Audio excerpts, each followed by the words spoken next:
Welcome and thank you for joining us for our Thursday Treasures program, where we go through some of the lesser seen objects in the museum's collection. My name is Claire Menard, and I am the programs manager here at the Westport Museum for History and Culture.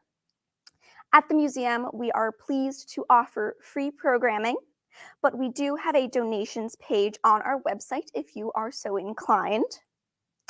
Any support you can offer the museum is greatly appreciated at this time. During our program, if you have any questions, feel free to type them in the comments box, and our chat moderator will answer appropriate comments and questions during our presentation. Now, before we get started, I would like to address one question that may pop up, which is, why am I not wearing gloves?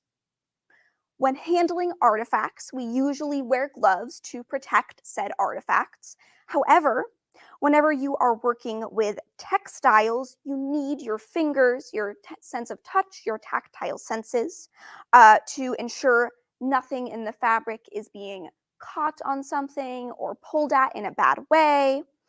And fabrics can also be very slippery, so it is best to have your bare hands. Now, that being said, we always wash our hands thoroughly with soap and water so they are completely clean, but this is why I am not wearing gloves. So, as you may have guessed, our theme for this Thursday Treasure is quilts. So let's get started with some history on quilting. Quilting was brought over to the Americas by the first settlers, particularly the English Puritans. Early settler quilts were rather simple, as resources were limited due to poverty and the scarcity of imported textiles, and settlers were forced to ultimately choose function over aesthetics. The patchwork style we often associate with quilting rose out of a necessity. As quilts wore down over time, they were patched up with whatever fabrics people had on hand. As quilting became more popular and resources became more readily available to quilters, who historically have primarily been women, quilts began to hold a new significance. Quilting, a time-consuming task, blossomed into a form of art. Quilts were made to tell stories and provide a window into the life of the quilters themselves. Old quilts were often passed down from generation to generation, as their personal meanings held significance to the family. Some quilts' significance went beyond a nuclear family and extended to an entire community. Signature quilts, also known as friendship quilts, were one of said quilts that were brought together through a community and would often and community members would often each sign their name on a different block of the quilt, usually one that they themselves made. These quilts could signify broader concepts among the community, such as love or solidarity, or they could reference more specific events that happened in said community. Signature quilts were a popular fad in New England during the westward expansion movement during the 1840s and 1850s. The Westport Museum houses two signature quilts, one of which is right here at the front of the table in red and white and is known as the Scribner Friendship Quilt. This quilt was made in October of 1850 and signed by 49 people from various prominent Westport families as well as surrounding towns. You may recognize some of the last names on these quilts, which include the Coleys, the Buckleys, the Ogdens, the Wheelers, and of course, many of the members of the Scribner family. This quilt was presented to the Scribner family as a keepsake when they moved all the way from Westport to Wisconsin in 1851. The popularization of sewing machines in the 19th century helped quilting expand, drastically reducing the time it took to create what was once a hand-sewn item. However, many quilts you see today were made in the era of sewing machines, but people instead would opt to hand sew. It's really a labor of love. It is an artistic expression, so whether or not someone chooses to sew a quilt by hand or by machine is a very personal choice.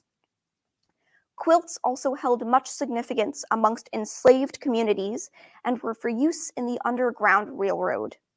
Enslaved women would craft quilts with whatever materials they had on hand. Legend goes that some of these quilts were sewn with certain designs and symbols that held secret meanings intended to aid enslaved people fleeing to the north via the Underground Railroad.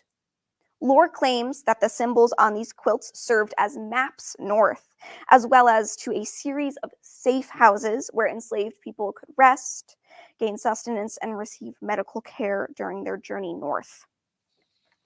This theory, while popular, is admittedly controversial and has been disputed by several historians. While there is indication that at least some secret messages were embedded into quilt patterns, the debate surrounding the extent and impact of these secret designs in the Underground Railroad continues today. I would now like to direct your attention to this quilt right in front of me, which we like to refer to as the Crazy Sunburst Quilt. This multicolored quilt contains a sunburst design consisting of 4 pointed stars surrounded by circles, which then kind of have these rays sprouting out from them. You can see lots of different colors. This quilt is made up primarily of velvet fabrics you can see in the circles, as well as silk fabrics consisting of most of the rays, although there are some other fabrics scattered throughout the quilt. This is one of the larger quilts in our collection, and when fully laid out, measures roughly 60 inches tall by 70 inches wide. This quilt was donated to the museum in 1979, so it has been with us for almost 45 years, by Anne M. Gonzi, although the original artist of the quilt unfortunately remains unknown.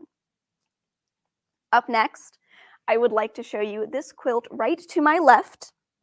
This is a baby quilt, which is thought to have been created for Elisha P. Morehouse's brother at the time of his birth in Westport, circa 1900, and was donated by Michael Shields. The baby quilt, as you can see, has a satin ruffled pattern lining all around the 4 edges. This has a kind of a hexagon mosaic pattern, a really beautiful and unique pattern to it, which is composed of silks and satins and velvets, with damask and brocade in various colors. It really has whatever fabrics the creator had on hand. Now, this specific style of quilting is what we refer to as English paper piecing. For those who are unfamiliar, English paper piecing is a method of quilting that was employed primarily in the United States and usually by wealthy ladies, where they recycled letters and other pieces of paper, such as receipts, to stiffen the fabric underneath. This quilt does contain such stiffened paper underneath, which is hard to see because it's, of course, covered by fabric, but we are getting peeks of it because, unfortunately, as time goes on, fabrics, especially silks, tend to deteriorate. So you can see in some of these holes peeking through, you can actually see some of the paper still there today. Some of these pieces of paper appear to have writing on them, but it's unclear if the writing was done by the creator of the quilt or just pre-existed on the paper. This quilt is much smaller than most of our other quilts, as it was made for an infant, measuring roughly 37 inches tall by 48 inches wide. Unfortunately, because of its very fragile state, it's difficult to move around, which is why we have it on this specialized stand instead of folding it and rolling it up like we can with some of our more recent and durable quilts. Now, we have saved what, in my opinion, is the best for last. This is my absolute favorite quilt in our collection, which is known as the Quilt of Velvet. We have had this quilt since 2000. Now, primarily made of velvet, as well as silk and cotton scraps, this is a jewel-toned quilt, and this fascinating pattern consists of patches of all different shades and colors, which have been sewn together using a variety of different stitches. And if you look here, you can actually see some of the specific patterns on these stitches, which were just done to add some flair and some design. And as well, you can see there are some hand-embroidered flowers on the quilt. Unfortunately, we cannot see what is probably the best embroidery on the quilt, which is a beautiful little owl. but it is unfortunately rolled up underneath at the moment because there is another part of the quilt we want to highlight, which is the number right down here.